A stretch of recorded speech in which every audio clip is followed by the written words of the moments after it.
Good afternoon. This is Midday Live on TV3 with me, Efwa. Take the headlines this afternoon. Relative calm returns to Asawase in the Ashanti region following routing by Zongo youth over killing by police of 7 suspected armed robbers on Tuesday. The National Security Minister is also due in Kumasi for discussions and for a visit to the Central Mosque.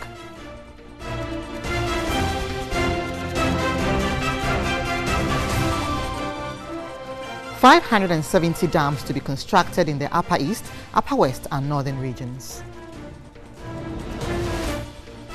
And on the foreign front, former South Korean President Park Geun-hye jailed for a further 8 years for corruption on top of the 24 she's already serving.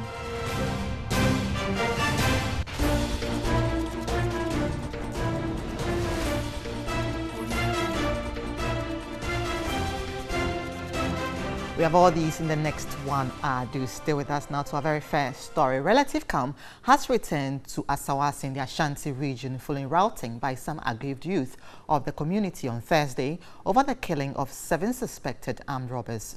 The youth went on rampage to press home demands for justice as they accused the police in the Ashanti region of killing innocent Zongo youth and tagging them as armed robbers. Our Ashanti regional correspondent Beatrice Spiogabra has been monitoring the situation and joins us with an update.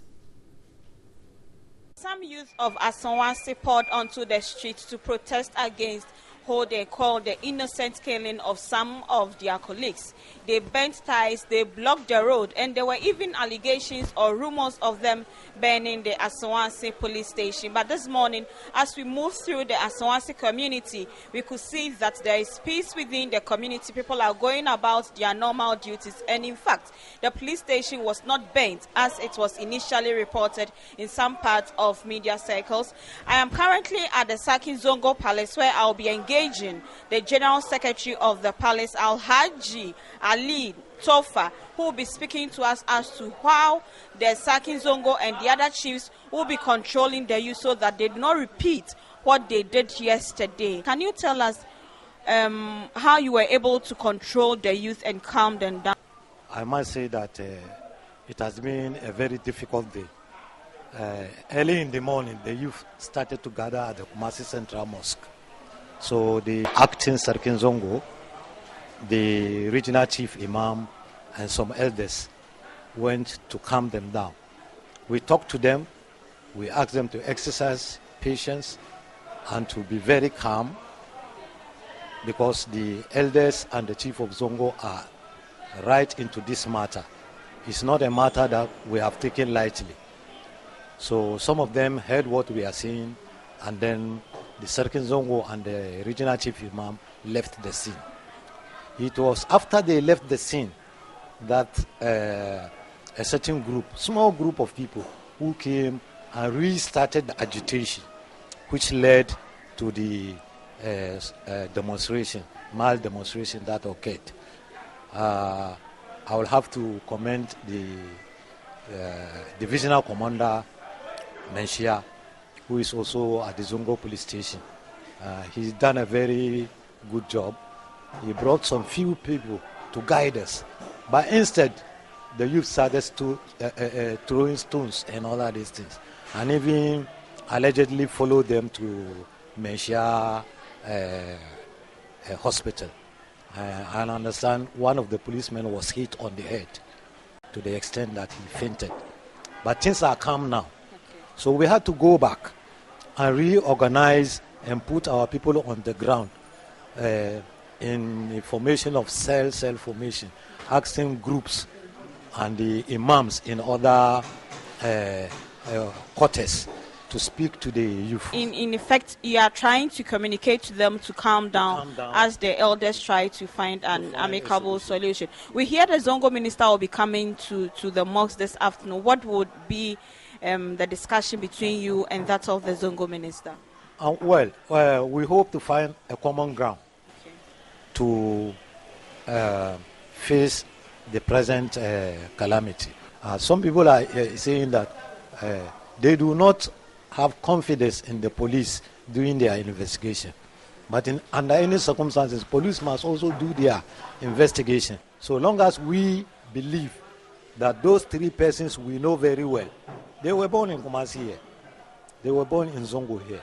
We believe they are not armed robbers, which is why we are still appealing or requesting for an in-depth investigation, possibly a commission of inquiry to look into this thing, because there could be coincidence. Probably they are there, then the actual armed robbers were doing their own thing when they came in. And we are human beings. The police too are human beings. We can make mistakes. We are all fallible, which is why we have to meet government officials and find common grounds too. So that is the General Secretary of the Sakin Zongo Palace, Alhaji Ali Tofa. Ibrahim Abubakar is our Ashanti regional correspondent. He joins me on the phone lines. Good afternoon to you, Ibrahim. Now, Friday prayers will take place, or has been taking place today. What can you tell us about the mood? Well, the mood is very calm here, but then I can see a number of the youth who are still angry with what the police did.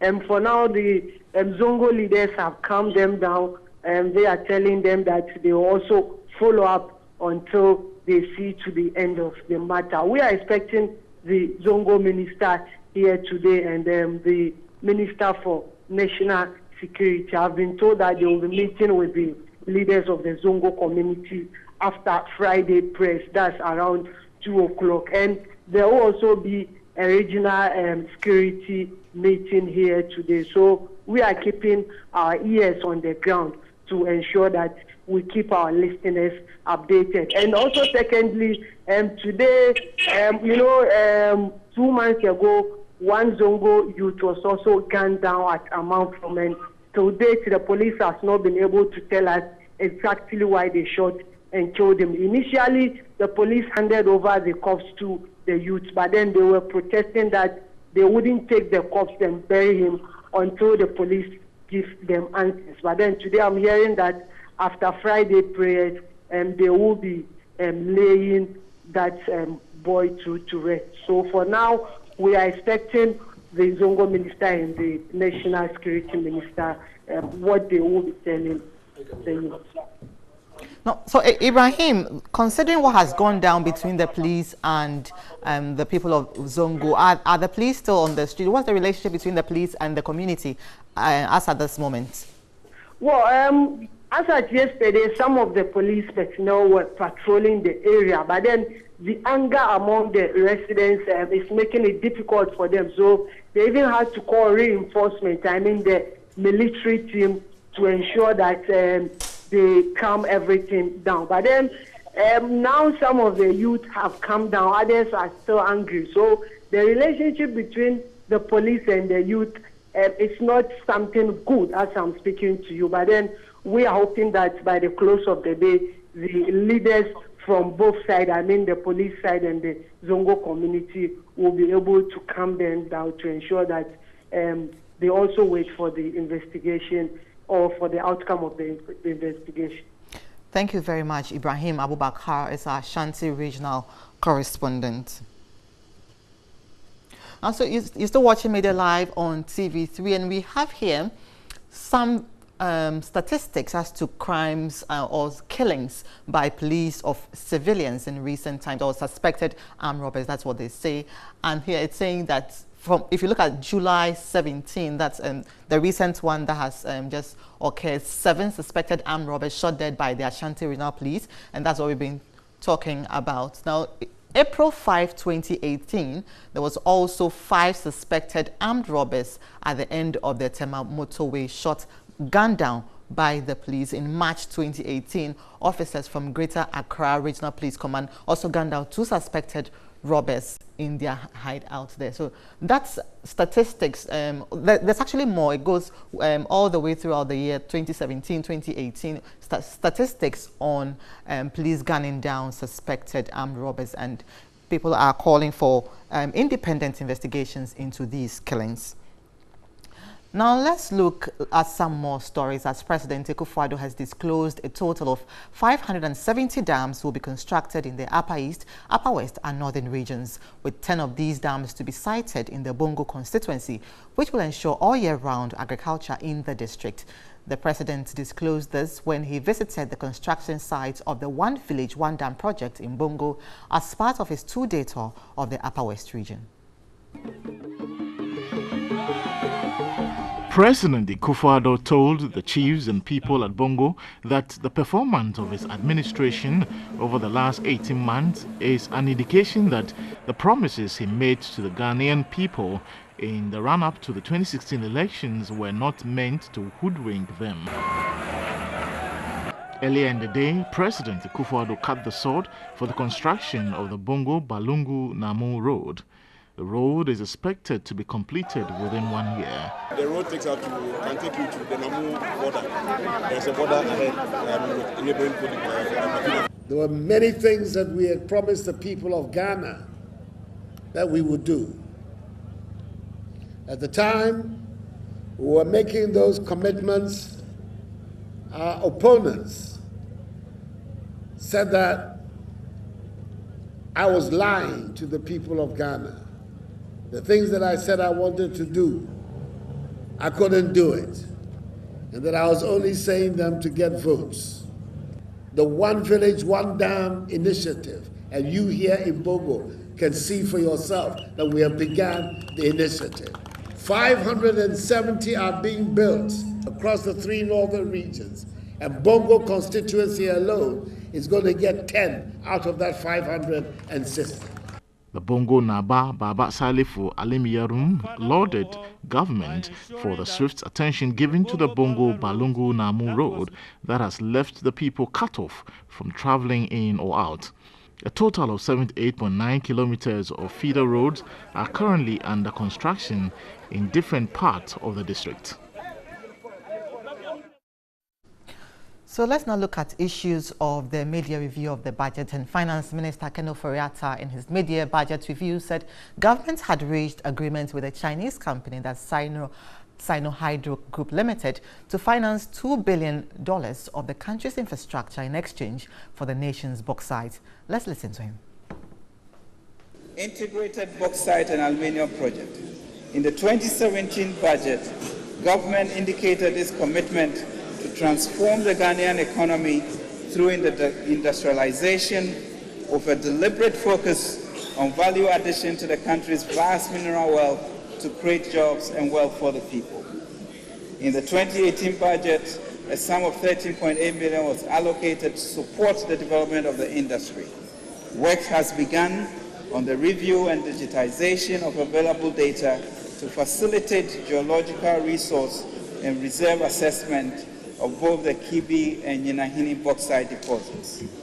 The draft bill for the establishment of the Ghana Integrated Bauxite and Aluminium Development Authority to operationalize the Ghana Integrated Aluminium Industry initiative is currently before Parliamentary Select Committee, and we are counting on the cooperation of this august House to pass it into law.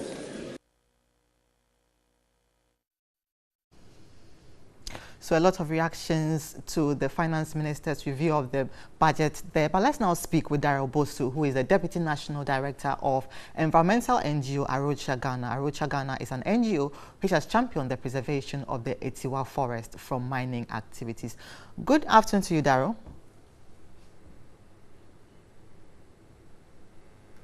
Daryl, if you can hear me, I believe you did listen to the minister yesterday, and from all indications, we are very much on course to mine bauxite in the country.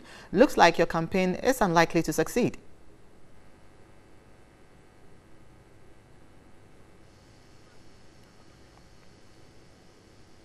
Well, it looks like we are having a bit of challenge getting through to Daryl. We'll try and get him back on Skype to discuss that issue. Now, Finance Minister Ken Ofori-Atta has indicated that government's plan to improve the transportation system in the country is on course.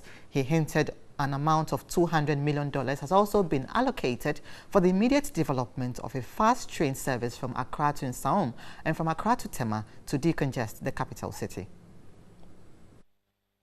The mid-year budget review, Ken Ofori-Atta announced that One of the major transformational programs of the Akufo-Addo government is to build a modern nationwide railway network system for both passengers and cargo.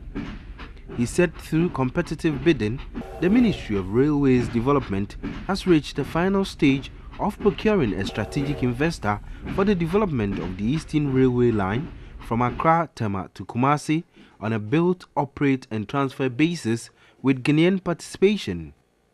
Out of the 14 consortiums shortlisted, the preferred bidder will be chosen this year for work to begin. The Accra to Ouagadougou rail network, another BOT project, has 11 entities shortlisted for the procurement. This line will serve the eastern part of Ghana and will go through Ho, Hoko, Yendi, Tamale, Bolgatanga and Paga. The finance minister noted government's approach is one of building an integrated infrastructural network to facilitate industrialization, trade and urbanization across the country. Government, Mr. Speaker, will also continue efforts to source concessionary facilities for the construction of the Kumasi to Tamale section of the Kumasi to Paga rail line and other export credit facilities for Accra to Cape Coast and Accra to Insawam. So let's go back to the issue of the finance minister on bauxite mining in the country with Sino Hydro company. Now we've been joined on the line by Daryl Bosu, who is with Arocha, Ghana. Good afternoon to you, Daryl. Good to have you back on the phone line. Now, I believe you did listen to the minister yesterday, and from all indications, we are well on course to mine bauxite in the country. At this point, what do you make of your campaign? Yes, thank you very much, and good afternoon to you as well. First of all, yes, I mean, as an organization, as a coalition, as a network who is struggling to get government to listen to the calls to secure Atiwa against bauxite mining, I need to say that we are not against the prospect of developing bauxite mining in this country. Our concern all the while has been the fact that the specific targeting of Atiwa, which is in the eastern region and close to Chebe, is the area of concern. And so far, that's what we have been trying to get the government to listen, because this is a very crucial matter. But the forest is the source of water for 5 million people. And I actually don't know why anyone would think of leveraging this particular forest for any bauxite revenue. The first thing is that the bauxite, even in this forest, is low grade, and this is according to geological surveys already done by Minerals Commission and several other experts. It's low grade, so you don't expect to get so much from what you get out of that forest. So I think that if Ghana wants to go ahead with bauxite, that is very good, and we support it. But like I say, we are continuously going to reject any attempt to specifically target Atiwa Forest, which is the source of water for 5 million Ghanaians. Now, Daryl, so if government goes ahead, actually, because as at now, do you have any indication that government will heed to your plea? Well, right now, we have not had any indications. And actually, that is why last week we went out again and also submitted a press release asking government to respond to the petition all this while to get them to delist Atiwa from plans to target to mine bauxite. So, I mean, apart from what the minister said yesterday, if you also look at the documentation, his own document, what he said is very much different from what is on paper. And that is where we are able to observe that on paper, Kibi is no more indicated as the areas that they are going to target, at least for this time round that we read in the statement that he gave yesterday. So from what he said, he did in natural fact mention Kibi, and he also mentioned Yinehini. But if you go down to the document, we know that Kibi is not included, and as he indicated, right now, the focus is on Yinehini area. But I also need to say, I think that one doesn't just get up and do bauxite mining. There are a number of processes that the government needs to do, and one important one is an environmental impact assessment, also a strategic environmental assessment. And as far as we are concerned, none of these has already been done yet. And this does not augur well for good governance in terms of transparency within the process, if we really want to go ahead and do bauxite. This is one of the most extractive industries in the world, and we expect that the necessary due diligence is taken before this intervention really gets on the ground. Daryl, thank you very much for your time. Daryl is with Arocha Ghana. Now, let's look at our MTN video report for today, and our citizen journalist Ama Oyedako has this report.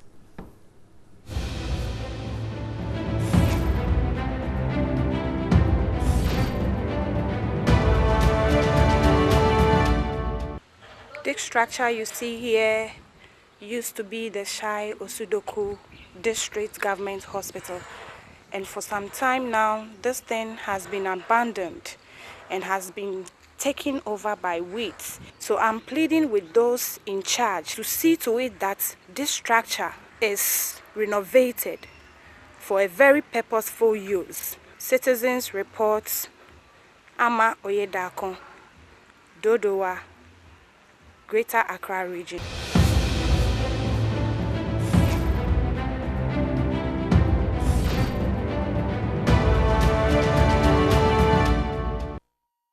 Ama, thank you very much. You can also send your video report via our WhatsApp platform 05514330044 and do mention your name and where you're reporting from. This is Midday Live on TV3. Don't go away.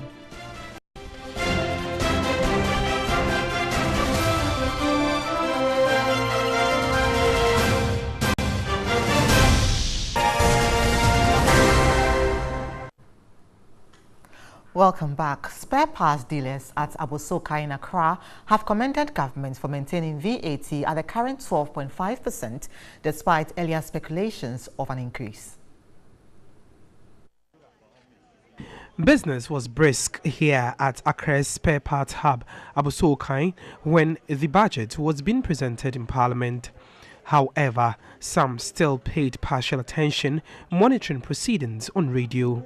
But there were some few who dedicated their time to the entire review. Of a medium-term revenue strategy to act as a vehicle for the implementation of the policy.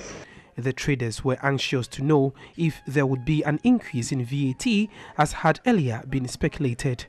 The minister's announcement brought relief to the traders. There we are. There wasn't any increment in VAT because if there had been increment, it will also go a long way to affect prices. So, as he rightly said, there will be no increment in VAT. I think it was a step in the right direction.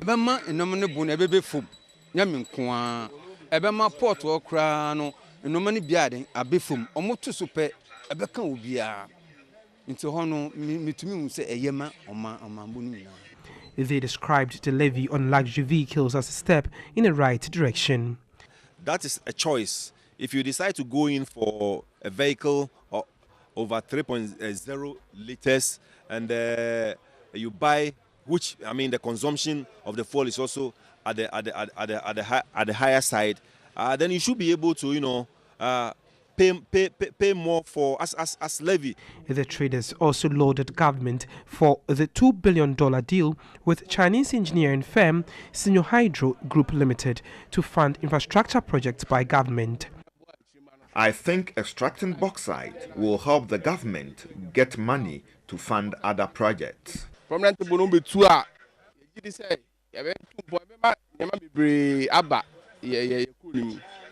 the government, others had their own interpretation of the budget. I heard the minister mention a lot of roads. I think they are going to be fixed or Now,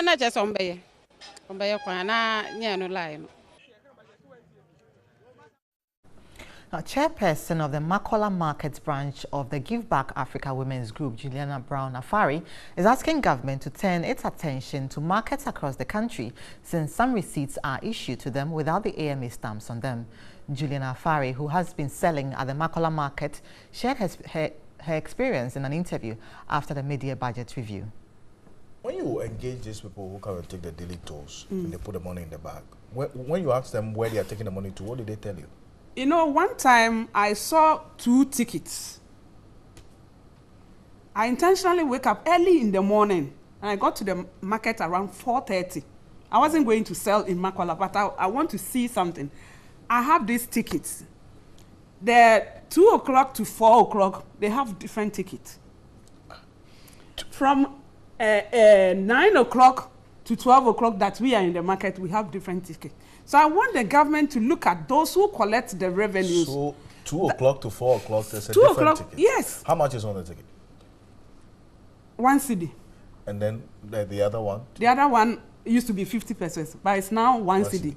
But the other one has AMA stamp on it with serial numbers. That is the one that comes to us. I see. In the market. But the but other those one, who sell things on the roadside, wake up early to sell their things, they have different tickets. which doesn't have the AMA? It doesn't have. And it has different color. So still on the media review of the budget on the issue of revenue leakages, Finance Minister Ken Ofori-Atta, in an interview earlier, called on all Ghanaians to complement the efforts of government in clamping down on the leakages in the revenue mobilization, since the enforcement agencies cannot do it alone. He said this in response to a question by my colleague Alfredo Kanse. We still have a problem with leakages in our revenue generation as a country. What are you going to do, or what measures do you intend to introduce to deal with this? Yeah, I think that's a really good question. And it's a good question because when we talk about revenue mobilization or leakages, who is creating that problem? And I think that problem or issue is being created by ourselves. And so how do we as a people begin to acknowledge that and be personally responsible for protecting the public purse and say no more. And I think that's really for the challenge for the country as we look at the Ghana Beyond Aid. Are we going to be impaling ourselves because of little corruption, or are we going to really acknowledge that given even in these 18 months what government has done, abolishing taxes, reducing electricity prices, bringing free SHS, some roads in place. Now the citizen has to look at his role in the republic. A panel of arbitrators working under the jurisdiction of the International Chamber of Commerce has ruled in favor of Cosmos Energy Ghana in relation to its dispute with Tullow Ghana Limited over the West Leo rig. This was announced in a statement released by Tullow Oil. In this regard, Tullow Oil is to reimburse Cosmos Energy some $14 million plus in interest, as well as certain costs and fees of pursuing the arbitration. The dispute was in connection with Cosmos Energy's share of the liability of costs related to the West Leo rig. According to Tullow, per the results, Cosmos is not to fund its portion of Tullow's liability to Seadrill, estimated at approximately $50.8 million. Cosmos filed a request for arbitration with the International Chamber of Commerce in July 2016.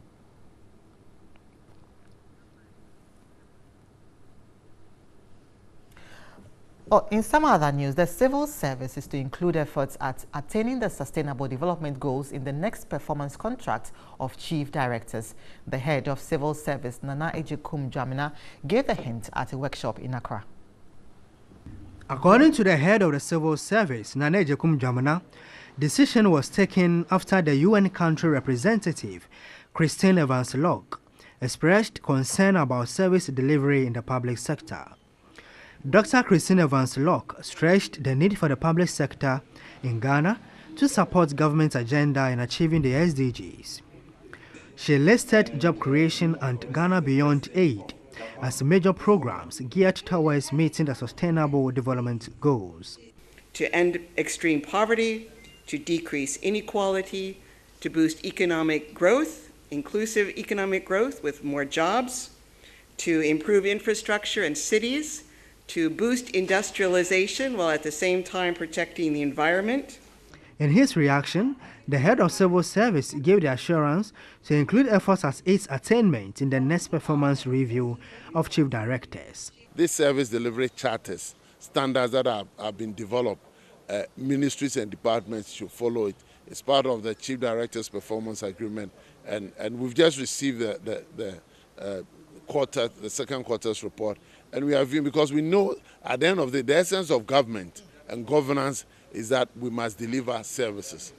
The workshop organized by the Ghana Association of Public Administration and Management (GAPAM) seeks to update participants on the SDGs.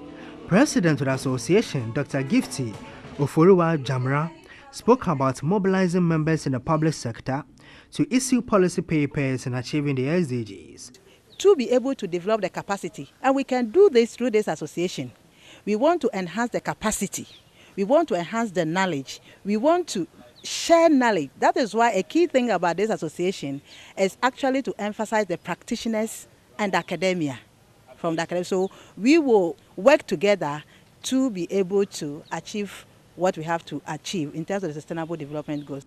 However, Deputy General Secretary of CLOCSAC, Kojo Krakani, expressed concern about special assistants who interfere in the work of providing quality service. These personal assistants have in most cases encumbered the positions of the civil and local government staff in the various ministries, departments, agencies, and the metropolitan, municipal, and district assemblies across the country, thus making the sitting officers redundant, demotivated, and marginalized. Participants pledged to present recommendations to the Ministry of Planning for prompt implementation. The Council of Chiefs and Queens of South Tongue have called on the national chairman of the NPP, Freddie Blay, to retract and render an unqualified apology to the overlord of Asogli State, Togbi Afede, and the people of the Volta region. The Chiefs and Queens described Freddie Blay's response to the Agbogbo Mefia's comment as vulgar, derogatory, tribalistic, and a display of arrogance. Robert Abilbes reports. The just-ended New Patriotic Party NPP National Delegate Conference in Koforidua left in its wake various matters for public concern. The overlord of Asogli State and president of the National House of Chiefs, Togbi Afede, commenting on the matters arising, called for a probe into the 275 buses distributed by the elected NPP National Chairman, Freddie Blay, ahead of the election. The new NPP National Chairman, Freddie Blay, took offense, descended on the President of the National House of Chiefs, describing his comment as coming from an ignorant and palm wine business angle. The Town Council Chiefs and Queens view this as an insult to all chiefs in the Volta region and Ghana as a whole. Apart, we view the statement to contain certain tribalistic sentiments as possible, a gross display of arrogance from a personality of that stature. The council has therefore demanded an immediate retraction and an unqualified apology from Freddie Blay, or he and the party would incur the wrath of the people. This is in fact an insult to chiefs, and we call on all chiefs in the country to stand against him and condemn the Blay's conduct. We as Town Council of Chiefs demand an unqualified apology to our chief by the daily papers, the radio, and TV. He must also apologize to power tappers in this country for taking them as non-thinkers and non-entities. Their call came following that of the Asogli Chiefs and the Asafu Group, as well as the office of the Agbogbo Mafia, Togbi Afede. President of the Town Council Chiefs, Togbi Nakapu Dubaza, said the conduct of Freddie Blay contravenes Section 63, Subsection B of the Chieftaincy Act, Act 759 of 2008, and called on all chiefs across the country to condemn it totally.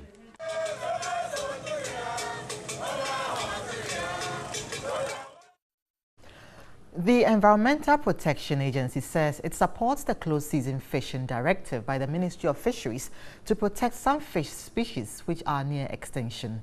The Fisheries Commission insists the closed season on fishing will be enforced in spite of resistance from some fisherfolk. Eva Atiboka's report. Officials of the Fisheries Commission at the Environmental Protection Agency, on the sidelines of the launch of a marine water management project, noted the extinction of some fish species in Ghana's waters. Now I can say that we're having problem with the Sardinella aurita. We have two species. The flat one, which is the madrensis, is all year round. But the round one, which is aurita, is just seasonal. just July, August, September. It's very seasonal, and that fish is what we are really, really trying to protect out of the small pelagics that we have. And we are really losing that fishery because last year I was on the survey myself and we couldn't get the fish. So we have planned another survey for next year to see if we'll be able to get the fish. So for me, we have to protect that stock. Otherwise, we may lose that fishery and it will not be good for us. Because when you talk about fisheries in Ghana, for me, it's the Sardinella fishery that we have in Ghana. But here we are now, even the Sardinella, this is the bumper season for Sardinella, and no single Sardinella is on the market today. We even fear that the Sardinella fishery has crashed. The EPA says it supports the closed season on fishing activities. This is the time when the anchovy spawns. And so when you open it up, the risk is that the gravid fish is going to be caught. And so there will be less fish to spawn to replenish the stock. And because of that, our fishery has been seriously degraded. Within the sub-region, Ghana used to be the largest producer of fish in fact, West Africa, apart from Mauritania and Angola. In fact, wholeheartedly, EPA supports the efforts of the fisheries. And there's more coming up on Midday Live with sports coming up shortly. Do stay on.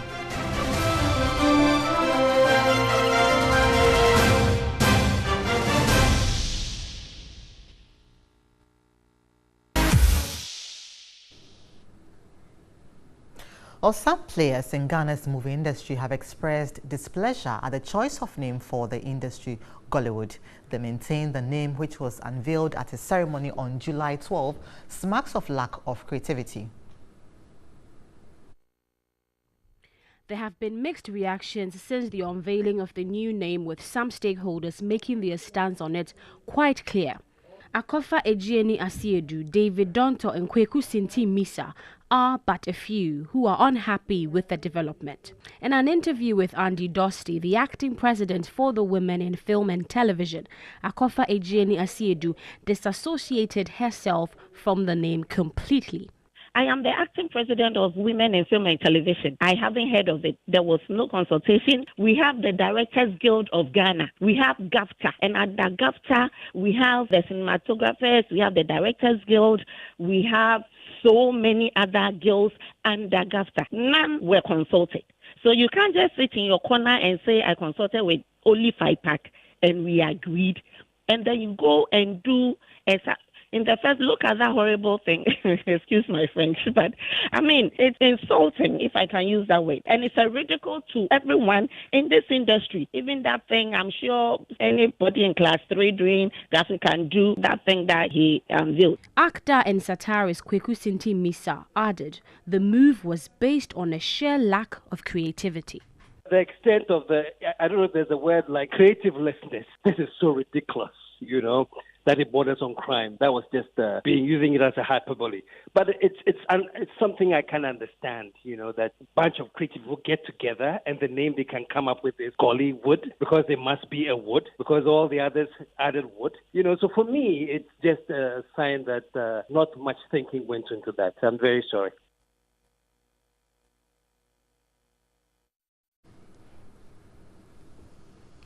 And here's how our cartoonist Tilapia captured the major news items of the week.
And that's how we wrap up Midday Live on TV3. For more news and also for more tilapia, you can go to 3news.com. My name is Efua Teku. Have a lovely afternoon.